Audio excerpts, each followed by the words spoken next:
Welcome to the first ever edition of the Giants Hangout. Lance Meadow, Russ Salzberg, Howard Cross with you. We're going to be with you after each and every contest this season, breaking down the games, focusing on three different themes here or there. We'll have a few special guests along the way. Gentlemen, looking forward to getting this festivity started. So we'll focus on three different topics in the wake of this Giants-Cowboys game: playing the trenches, turnovers, and what this means for the outlook of the NFC East. It clearly was not a pretty start for the Giants regular season as they were shut out by the Cowboys 40-0 at MetLife Stadium. That is the worst loss ever on opening day. And Russ, I want to start with you because a big theme coming into this season, of course, was the fact that with the Giants having a rookie center, mixing and matching on the offensive line, Evan Neal returning to full health, that maybe they would be in a much more competitive space to deal with the Cowboys. And you look, one team in Dallas, 7 sacks, 12 quarterback hits.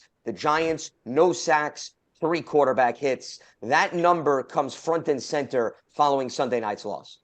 Well, Lance and Howard, as I'm sitting in the press box last night watching this debacle, because that's what it was, it reminded me of the legendary USC coach and the first coach of the Tampa Bay Buccaneers, John McKay. Early on, he coached them, I think, for 8 years. He was their first coach. He was asked after a bad loss, what did you think of the execution of your offense? And his answer was, I'm all in favor of it, meaning execute everybody. But the situation was, I was shocked, absolutely shocked. Listen, I'll throw the 40-0 loss out the window in terms of, when I say throw it out the window, it was just a bad, awful performance. They got punched in the mouth, and that was that. But what surprised me is exactly what you're saying. The offensive line, listen, I was there every day through training camp. I thought I watched a lot of improvement. And I just thought last night was a major step backwards. That whole game turned around on a 3rd and 2 offside, false start by Andrew Thomas. That's where it turned around because, first of all, and Howard, you could attest to this, if you're an offensive lineman, it's 3rd and 2. It's a short yardage situation. It's 3rd and 2 at the 8-yard line. You got to be on your toes. You got to be no mistakes there because at 3rd and 2 at the 8, it's 2 down territory. Dable was going to go either way. Instead, you get 3rd and 7, and all of a sudden it's a passing situation. It turned on that lousy play. Then the bad snap, then the blocked field goal. And it was like they got punched in the mouth and they couldn't recover. But Daniel Jones was running for his life. He was under siege the entire game. There was, quite frankly, a point, and I'm sure I wasn't alone with this, wondering why, as the game went on, why Daniel Jones was still in the game. And Brian Dable was asked that in the post-game press conference, and to his credit, he said, I just wanted to make something happen. I wanted, in other words, he wanted to see something good happening, and he never got to see it. And I'd also like to hear what Howard has to say on this subject. Look, I don't want people to get in fights. I don't want them to get thrown out of the game and get ejected, stuff like that. But I was getting annoyed. Can somebody do something? Can somebody punch somebody in the mouth? My quarterback is getting beaten up. He wasn't just sacked. He was beaten up the entire game. And I thought the offensive line, talk about punching in the mouth, they were punchless. They didn't do a darn thing after that first series. Not a darn thing. Well, listen, I think a lot happened, and you have to look at it in totality. I don't think that when you're thinking about it this way, and I know the emotions are still high. First off, the Giants drove the ball all the way down the field. I thought that was good and bad at the same time. They were averaging over 6 yards a carry running the ball. The problem was averaging over 6 yards a carry. Some of those runs were designed passes, and the quarterback was under siege, like you said, Russ, the entire time. So all of a sudden, he's breaking out of the pocket. He's running.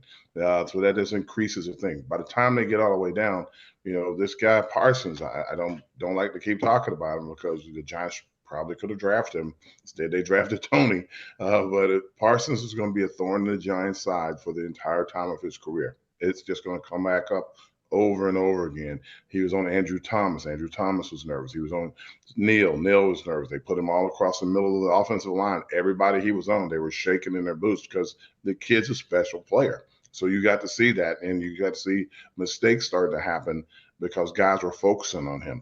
So you got guys paying attention to what side he's on. They're calling his number out, and all of a sudden the guy on the other side is rushing up the field and hitting the quarterback. That's what was going on during the game. And yeah, you're right. I think a lot of it hinged on the fact that when, they missed the play and then they get the kick block, again, special teams have kind of let the team down over and over again. They're going to have to find a way to address that. I don't think it's a total like wash or throwaway of everything, but Daniel Jones didn't leave the game because Daniel Jones wanted to be in the game. He kept saying to coach, I think we can get there. The only thing they could have done, I think, is that when they were down after the second score, it's just, you know what, abandon everything else. Let's run the ball. Let's make it muddy. Let's try to get ourselves some stability plays, because he didn't have a chance to throw a 3-step drop play. They were on him that quick. So when that's the case and you're looking at that, you got to start thinking about things that you can, quote unquote, slow things down and stop things. And I'm telling you, the first drive, if you go back and watch it, when they're down there right before he, quote unquote, false starts, look at the Dallas defense. Hands are on hips.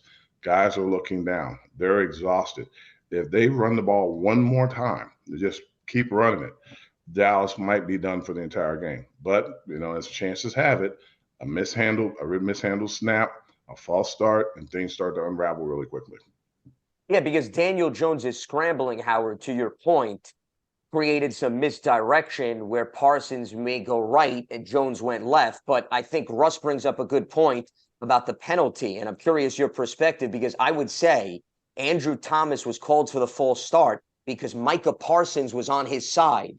Yeah. And you start thinking about, Howard, okay, I got to get an extra step on the guy, because if I don't, all of a sudden my quarterback's going to pay. So that really started the process of, and this was something Russ alluded to, the unraveling, one negative after another, and then you get obviously the field goal block. I'm sorry, Howard, you said one thing that kind of really got my attention. And listen, when you're facing a great player, yeah, you got butterflies, whatever you want to call it, but you use the term guys on a line were nervous. And this is the NFL. I mean, can you be nervous? Should you be nervous? I mean, you're putting on your pads just like the guy across from you. But that's what kind of bothered me. There's one thing about getting beat. There's another thing about being nervous and scared. And I was wondering if the offensive line was scared. I've played in games against Reggie White and in that group in Philadelphia when the entire line was trembling in their boots. Yes, the guys do get scared. I played against Dallas when Charles Haley was there and no one on the team could block him. Yes, they're scared. Even the coaching staff's like, okay, well, we're going to try this. You keep trying things and trying to throw things at somebody, but when you're outmatched, you're outmatched. Now, Andrew Thomas, great player, all of everything. But, he did a good job. He was doing a good job against him. After they, quote unquote, blocked the kick and they're running it back, for whatever reason and on his soul, he thought he was going to try to, if the guy cuts back, maybe he can make a play. He's sprinting down the field. He tweaks his hamstring or something. Now he keeps playing anyway. They try to take him out of the game. He won't come out of the game, but he's tweaked. So now your best offensive lineman is a little nicked up.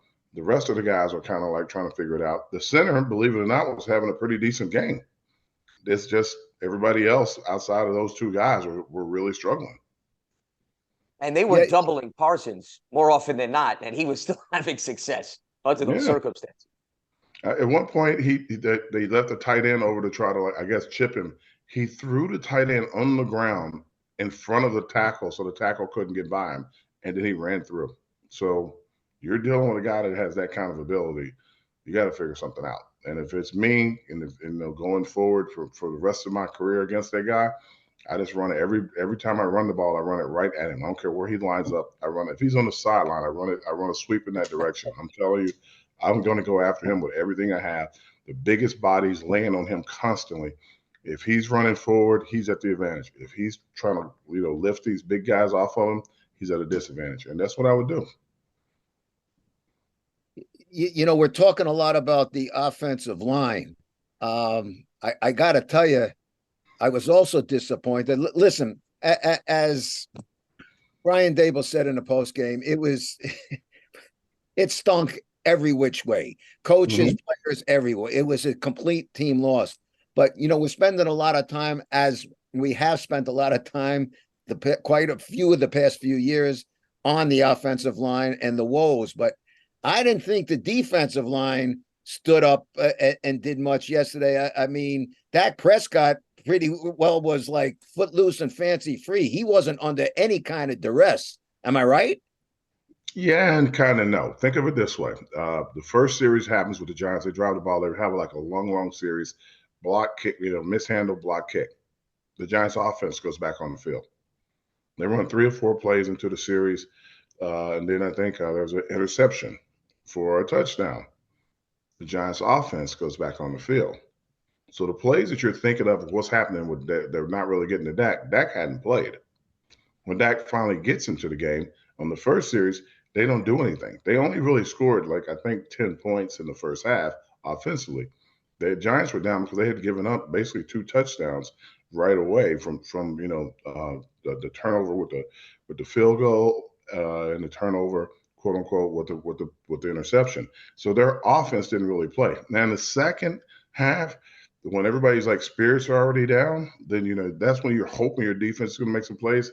Hey, Dak got hit 3 or 4 times, but he didn't have as many reps offensively as the Giants did. Well, go ahead, Russ. Go ahead. I'm sorry. No, I was going to say Dallas wound up running the ball 30 times, to Howard's point, and they were in a position where they were playing ahead, so they were able to really emphasize the ground game. But to take Russ's point, Howard, a few steps forward, I would say, regardless of them not getting after Dak, you could say that Dallas's run game was steady enough where they didn't even disrupt that in the trenches, because of their 30 runs, only 4 of them were for negative yards or no gain. And that, to me, was a big issue to allow Dallas to just wear you down over the course specifically of the second half. I think you're right, but you guys got to remember, it's an emotional, mental game. When you're seeing things unravel when you're on the sideline, because again, not only was Dak on the sideline and that offense on the sideline, our defense is on the sideline. So they're the hype of the game and everything's kind of getting away from them because they're 2 series down and they're 2 touchdowns down. And all of a sudden they're like, we haven't even gotten on the field yet. Right. So when these dudes start to get on the field, they're making decent plays. I think Hawkins got called with a pass interference that really wasn't a pass interference. He made a great play on the ball. He wasn't grabbing and tugging at the receiver. They just like, well, you're a rookie, no benefit of the doubt. We're going to call that. That play doesn't happen. All of a sudden, Dallas is 3 and out. Yeah, you made a good point, Howard. Listen, 2 touchdowns. It was 16-0. 2 touchdowns was scored without their offense, the Cowboys' offense being on the field. But then you followed up by saying spirits were down. And that's where I'm asking you, who is it up to? I mean, spirits are down. This is pro football. This is the National Football League. It's Sunday night, national TV. Yeah. You're playing your arch rivals. You got to lift your spirits up. You got to do something about it. And I'm not suggesting, because I didn't somebody kind of asked if he felt the players quit. I mean, I'm paraphrasing. And Brian Dable said, no, it was not that. They just got beat every which way. But when the spirits are down, you got to keep going. And you can see things there that maybe we can't. It's not that you're not going. It's just like I've beaten somebody out of their game where they couldn't. They played. They had to play. But you could tell I've beaten them. They were done. I've done it. Most of my career I did it to guys where guys just basically they come in talking and screaming. They're hyped up. And by the second quarter, they're like, man, okay. Like, what are you doing to me? Why am I like, don't worry about it. Like, I'm not going to kill you or anything. We're going to have a good time. We're still going to have fun. But the sword is broken. They're in the fight, but they're not in the fight. Now, that happens. Now, I can't explain to fans. I know fans want you to, run with your hair on fire the entire time, but it's not possible. It's raining. You're trying to get something done. You're sitting there, you're watching like, oh my God. And the, oh my, here it goes again thing starts to go through your mind. When one bad thing happens and another bad thing happens and another bad thing happens, you're like, well, oh, here we go again. How do we stop this? It's up to somebody to try to make a play to make something good happen. I saw Banks talking smack to the receivers as he was out there covering them. Oh, you ain't getting anything today. They might come, but they're not coming over here. I saw Hawkins coming up, and he made a play on Cook, although it was a first down. He gets up, he's drilled him into the ground. He's chirping. I saw Nacho out there. He's chirping. Even Calvin Dance when they were like behind by almost 20 points. You have guys fighting and holding up spirit and everything. But when you're dancing after you get a play stopped for a loss, and you're down 20 points, your teammates like, hey man, stop dancing, get back in the huddle, let's go. When they're telling you that, they're taking away from the energy you have in the game as well. You have to all be in it together. You have to all be on the same accord. You have to all keep playing. But I understand where they were, have been on the receiving end of some of those, have been on the on the end where you give them that to someone. It is hard to do. And to sit here and to say, like, hey, they can't or they should, they're not robots. They're just not. And I'm telling you right now, the thing that worried me most about the start of the season, the first night's a Sunday night game. If it goes well, that's bad. If it goes great, if it goes bad, that's bad because it's not your regular schedule. And the first 3 out of 4 games are night games. Sure. Yeah. And you got a quick turnaround with a Thursday game as well. Let's not forget they are staying out on the West Coast, but you're right. It's not a conventional setup right out of the gates. And then soon after that, they're going to play the Buffalo Bills. That'll be another primetime game. Whereas then things will start to settle down in the second half. There's no doubt about that. That's why, I mean, Howard, you're players of routine. When you start messing with the routine, that obviously impacts the output on the field.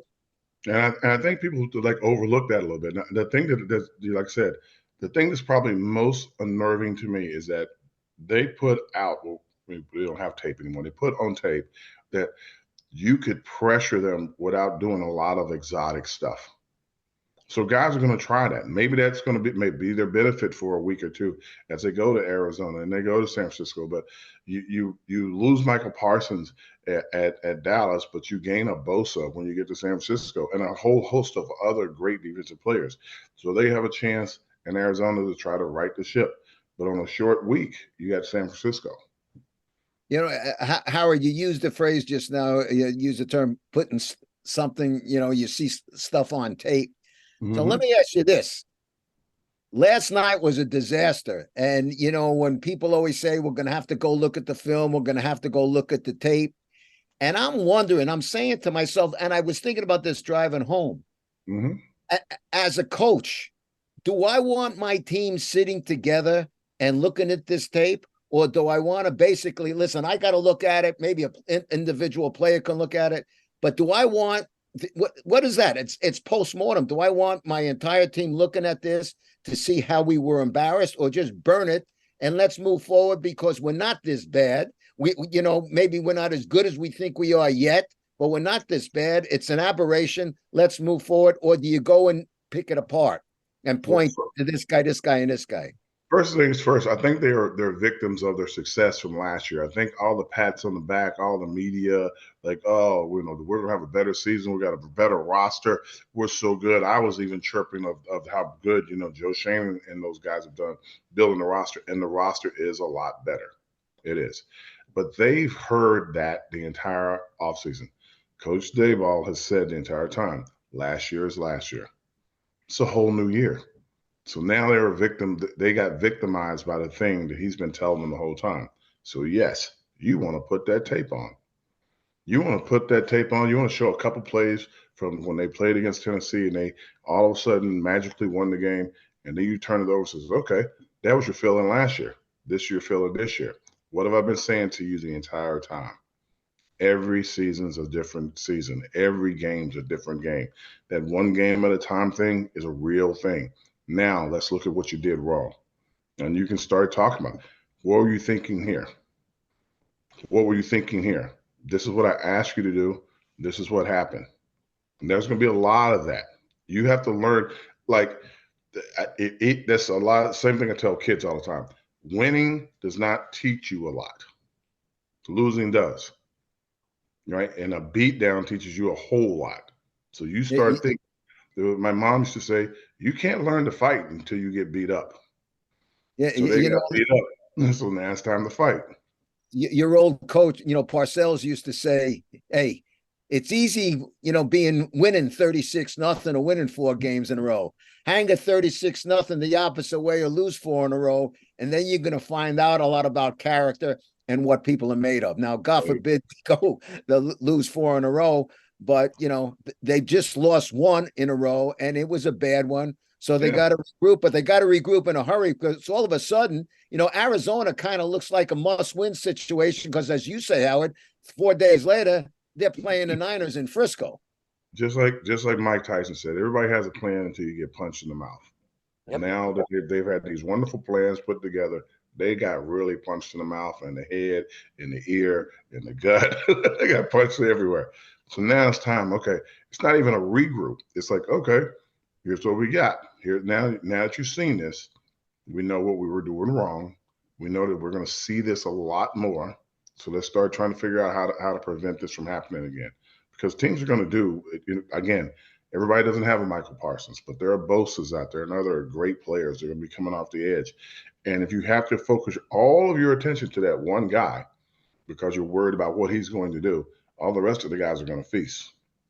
So they got this week with Arizona, who doesn't have a Bosa on their team, to try to get, let's block the front 7 over and over and over again. Let's take advantage of them. Then the Torrance. No, go ahead, Howard. Yeah. Then 4 days later, they'll have to come up with a different plan, and hopefully they've already scouted it out. I know they have. That's what coaches do for what they're going to do against this group. To your point, guys like Dorrance Armstrong, DeMarcus Lawrence capitalized because of Micah Parsons' presence, whereas the Giants, they're hoping for the same thing. If Dexter Lawrence draws attention, that guys like Kayvon Thibodeau and Azeez Ojulari can feast as a result. Unfortunately, we didn't see any of that in the Sunday opener. With respect to what you were talking about bouncing back and putting last season behind them, few things come to note. Number one, the Giants only lost back-to-back games once last season, which just goes to show you dealing with adversity like this wasn't something that they were exposed to, I would argue, as much last season. Number two, and this brings us to the turnovers, which was another huge storyline in Sunday night's game. You take into consideration last season, the Giants did not give up a defensive score to the opposition or a special teams touchdown. And Russ, this is a Cowboys team. They scored with all 3 facets of their team. I mean, that's the ideal formula, right, to win football games. But I think that was a product of, and here's where the differentiation between both teams still exists, the speed. It felt as if Dallas was playing at one speed and the Giants were on the complete opposite end of the spectrum, whether it be Trevon Diggs' hit on Barkley, bang, bang play for the pick 6, the block where you had Wanye Thomas jump over the line to get that hustle play going. Is that even illegal, by the way? Timing. That's absolutely. It is absolutely legal in terms of timing. Jump over the line. He puts his hands on somebody and jumps over the line. That's legal. Well, as long as you're not making contact with the center, the individual that snaps the ball. So you can jump over the edges of the line. That's really okay. Yep. Interesting. The little tricks of the trade. I mean, you could fill us in what happened in the late 80s and early 90s, but maybe we'll save that for a later edition of late 80s, early 90s. They got been cut to the ground and not gotten up. But Russ, getting back to the point about speed, that to me was extremely noticeable, the differential between both teams on Sunday night. Well, which kind of, brings us to the next question. And I'm sure it's going to be all over, if it's not already, all over talk radio, all over Twitter or X, whatever the hell you want to call it, the disparity between the Giants, the Cowboys, and the Eagles. Now, I refuse to believe that last night's 40-0 thrashing is typical of the disparity between the Cowboys and Giants. I certainly believe the Giants are a better football team than that. I just, in my heart, I know they are. But that's going to be the discussion. Now, here we go. If we're going to try and win the NFC East, how the hell are we going to do it? And this, people are going to be talking about this if there's such a disparity between the Giants, Cowboys, Giants, and Eagles. You tell me, Howard, on a situation like that, do you think, okay, there might be a disparity, but it can't be as wide as we got to see last night? I don't think it's a big disparity as people are saying. I think that the Cowboys were beneficiaries of a lot of just crazy mistakes. Again, the false start. Okay, false start happens. They're still in field goal range. They can still make a play. The ball dribbling back because it's wet. He couldn't even get it off the ground. He tried to snap it. It slid back to the quarterback. That's a mistake. Probably not going to happen again. Then the block kick, him jumping over the edge. That'll be addressed. That's never going to happen again. Those are three things that happen in the first part of that game that makes the game kind of tumble out of control. Now you're back. You received a punt or a kickoff, or you're down in your section. Everybody's out. Saquon's out on the edge. All the receivers are quote unquote covered, but he's throwing the ball on the check down. Why? Because there are four guys bearing down on him. That's why he's throwing it to Saquon. He can't look upfield. He can't see who's coming open, who's not coming open. He's trying to get the ball out of his hands as quickly as possible to keep positive plays. That hit on Saquon probably is not going to happen, because if he throws it, he's going to throw it way earlier, because that's a click. I got time to see who I got to see. Saquon gets it. Let's move forward. He's not going to be like almost running and throwing it to him, we hope, because they're going to block a little bit better. That won't happen. You're not going to see, as you go into the game later, every time he drops back. He got hit over 20 times last night. And everybody says, well, there was 7 sacks. There was more than 7 sacks. There were like 9 or 10 sacks, and 3 of those got called back because of defensive holding or defensive illegal contact down the field.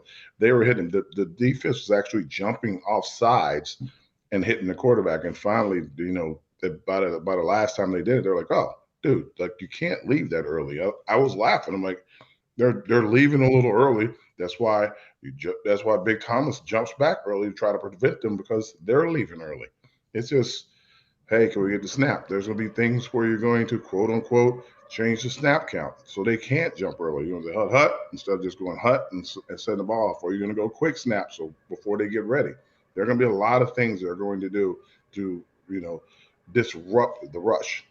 So yeah, everything's going to change. It's not going to be the same thing. Now, if they play like this for the rest of the season, they'll have the first pick in the draft. Well, yeah, we know that. I can't believe if I wildest dream. Yeah, I can't believe that would happen. They will get rid of every player on the team before they surrender a season like that. This is not the same kind of group that we've seen in the past. They're out scouring the countryside now, looking for whatever position they thought they had the most trouble with. We've been talking about offensive line the entire game. There will be some big guys walking around, the facility that weren't there before. If they have another bad game, that's just the nature of how this organization's been working.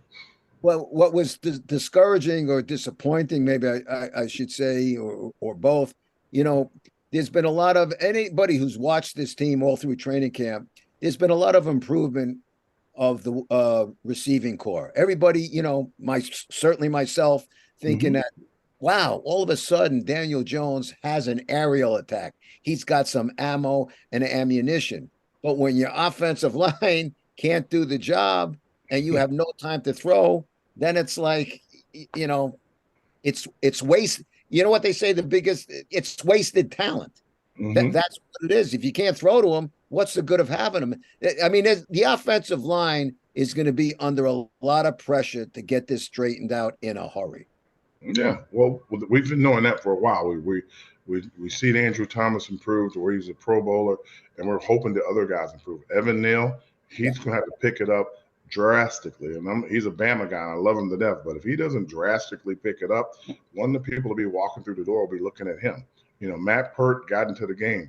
He played okay. He didn't like give up sacks. Now, it wasn't Michael Parsons going against him, but he slowed his side down. When he goes out, Azul goes into the game. Azul, they didn't blow by him every play. That's what they're going to be circling on the tape and go, hey, look, I just want to let you guys know, this guy comes in, he plays guard. Now, well, he wasn't going against, but it doesn't matter who he's going against. He's holding them out. There's no penalties late in the game when these two guys started to get in, and the theme kind of changed. Now, that's something that Evan Neal's going to have to address. Inside, I don't know what they're going to do. I thought Brenison played pretty good for most of the game, but the other guard, sometimes yes, sometimes no. I thought John Michael Smith played pretty well during the game, except for the bad snap. They had some good moments, but they had the overwhelming bad moments. When three guys are in the backfield at the same time, if you're blocking, like you're doubling down trying to stop their quote unquote best pass rusher, you don't even look at the guy that's standing behind them to come in. There were plays when they were running where they were trying to get outside zone runs where I know that the tackle or the guard is supposed to pull up to the second level to get to someone. They would just swim over guys that were standing on the line of scrimmage to get to the guy they're supposed to block. You never run past the guy when you're blocking to get to another guy. Always block the guy in front of you, because if you stop him, maybe the guy behind him will trip over him as you're trying to get up the field. But if you don't block the guy that's right in front of you, he's usually the guy that makes the play. So I saw all that kind of stuff happening last night. And what teams are going to do moving forward, and you were alluding to this earlier, Howard, is they're going to find the offensive linemen that can't win those one-on-one battles, and they're going to line up their best pass rushers alongside them to see whether or not they can handle that. Because Arizona may not have the same firepower of Dallas, of course, but they still will find one guy in particular who they think can be disruptive and do damage. And see, that's where Howard, regardless of if this loss is not as bad as it looks and a win is not as good as it looks, I still think there is a differential between the Cowboys and the Eagles in what they bring to the trenches versus what the Giants do. And as Russ brought up, you can have all the bells and whistles you want, right? I mean, we could talk about Darren Waller and Jalen Hyatt and speed. If you can't handle your business with respect to the infrastructure of your house, it doesn't matter how flashy all those toys are, because you're not going to be able to capitalize on them at the end of the day. And that's where Dallas and Philadelphia can, to me, neutralize what the Giants present, specifically on the offensive side of the ball. I like that you keep going to that, but did you watch? Did you get to see any of the Philadelphia New England game? Bill Belichick basically shut down Philadelphia's offense in the second half and in the second quarter. I would say there was no first quarter wasn't as smooth as it could have been. Yeah, but he really got after him. So it's not like this thing where you're looking at it. I keep telling everyone, I'm like, teams are what they are the day that they play. Like if the Giants go, we're all hoping on a 4-game winning streak. We'll all be sitting here every morning after the game bragging about how well the team's doing. It's not reality. You just don't know what's going to happen. I don't think Arizona has that big time player. I think that the game plan is going to be, okay, let's try to formulate some things that we're going to do well to build for the game against the Niners. They're going to run the ball right at Arizona. The defense is going to not bring every living soul to try to get to the quarterback. He's going to okay, guys, I need somebody to get to the quarterback. And he's going to focus on trying to stop their run. He's going to try to make them one-dimensional. They're going to go back to some stuff that they know they can get done. Okay, it'll be a tough game, but they might win by 2 touchdowns or 3 touchdowns, but it'll still be a tough game because they're going to be working through all the bad taste that they got put in their mouth from this Dallas game. The following game and the next 2 games after that, that's where they're going to have to figure it out. But they got a chance now to make it up. They have a chance now to okay, go look at it. You got a week of practice. Let's see who's hurt, who's not hurt. Hopefully guys are healthy enough to go forward. Like I said, I've been talking about Thomas with the hamstring. They were retaping Evan Neal's ankle during the game. So if it wasn't he was struggling enough, they're taping his ankle on the sideline and spatting his ankle because he's got a little tweak. That's just not the kind of things you want from the 2 guys that are on the outside. You need everybody playing if you can possibly get it. Boy, if anybody didn't understand how important momentum is in sports and how quickly it can come and how quickly it can go, I thought you were talking about it, how that first drive, Giants moved down from the 25 to their 8. It's 3rd and 2. Looks like they're ready to, get a first down and maybe take it in or what have you. And momentum changed on a 3rd and 2 false start. That's when it changed. And you could see all of a sudden Dallas was ready to give up points. And then all of a sudden they're rocking and rolling with the lead. And then, boy, it snowballs in a hurry. It's like in baseball, they say, momentum and what is only as good as the next day's starting pitcher. And you hear coaches, especially, Dable and Joe Shane, his boss, likes to say, we're just worried about the next game. We're worried about the next play. And if that was ever an example of being true, it was true last night on that 3rd and 2 situation. Subsequently, then a bad snap, blocked field goal, and that was really all she wrote. Yeah, like I said, in the next series, they get stopped twice running the ball. And, and I'm sure like the first series when they're running down the field and they're doing everything and everybody's all excited because they're moving the ball and they're trying to throw the ball and Daniel has to run. That's the thing that we're not thinking about. He has to run. They're getting through. The line is leaking everywhere. He has to run, and now he's running, and he's getting yards. They're taking shots at him. He's a tough kid, but everybody's like, okay, force him to run and take a couple shots at him. You're going to be able to get to him eventually. The momentum was on the Giants side, but the Dallas was being very effective in their pass rush because we never put the ball in the air. No matter what we were trying to do, no matter who we were blocking, no matter how they were setting it up, Daniel was like, out the right side, no, there's no time. Out the left side, there's no time. When you get the ball all the way down to the 3rd and 2, they are fumbling the ball because why? They false start. Why? Because they haven't stopped them on any pass rush yet, and Daniels had to run the entire time. That's why Thomas is jumping early. He's trying to, okay, I'm going to stop this guy at least. I'm going to try to stop this guy at least. That's the untold story that when you're watching the game, you don't really, if you don't know what you're looking for, you can't tell. They were under siege from the moment the game started. They just was fortunate to be able to run the ball down the field. And at that point, if it's me and I'm thinking about it, I'm like, just run it again. That's what I kept doing. Just keep running it, make it muddy, keep running it, make them have to play.